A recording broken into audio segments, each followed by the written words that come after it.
வணக்கம் guys, battle of blues வடக்கின் நீளங்களின் சமரின் இரண்டாவது நாள் கள நிலவரம் அப்படி இருக்குதுண்டா. கிளிநொச்சி மத்திய கல்லூரி அணியை பின்னோக்கி தள்ளி கொண்டு இருக்கிறாங்க கிளிநொச்சி இந்து கல்லூரி.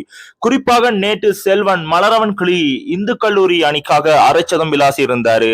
அதே மாதிரியே இந்திய நாள் தொடக்கத்திலே இருந்து அதிரடியான ஆட்டத்தின் மூலமாக சாரியன் அவர்களும் அரைச்சதம் கடந்திருந்தாரு. கிளி இந்து கல்லூரி அணியினர் 60 ஓட்டங்கள் லீட்ல இப்போதைக்கு களத்துல இப்போது இருக்கிறாங்கன்றது குறிப்பிடத்தக்க வேண்டிய விஷயம்.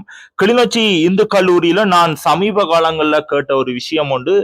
இனி அவங்க டீம்ல ஆட்கள் இல்ல, விளையாடக்கூடிய திறமை கொண்ட வீரர்கள் இல்லை என்று பலர் அவர்களை குத்தி காட்டி கொண்டு இருந்தாங்க. ஆனா உண்மைக்குமே கிளிநொச்சி இந்து கல்லூரியின் கோச் அனுக்சன் அவர்கள் உண்மைக்குமே செம்மையா அதுல ஒர்க் பண்ணியிருக்காரு அந்த டீமோட குறிப்பிடத்தக்க வேண்டிய விஷயம். அந்த டீமை செதுக்கி எடுத்திருக்காருன்றது இந்த போட்டிக்கு ஒரு உதாரணமாக இருக்கும். ஆனா கிளிநொச்சி மத்திய கல்லூரி கடந்த ஆண்டு வச்சிருந்த எக்ஸ்பீரியன்ஸ் பிளேயர்ஸை வச்சுக்கொண்டு இந்த போட்டியில ஸ்ட்ரகிள் ஆயிருக்காங்க. ஆனா 2வது இன்னிங்ஸ் முடியல. கிளிநொச்சி இந்து கல்லூரி பக்கமும் திரும்பலாம், கிளிநொச்சி மத்திய கல்லூரி பக்கமும் திரும்பலாம். நீங்க நினைக்கிறீங்க கொமல்ல போடுங்க. உண்மைக்குமே இந்த போட்டி இன்னும் சூடு பிடிக்கத்தான் போது. டடா.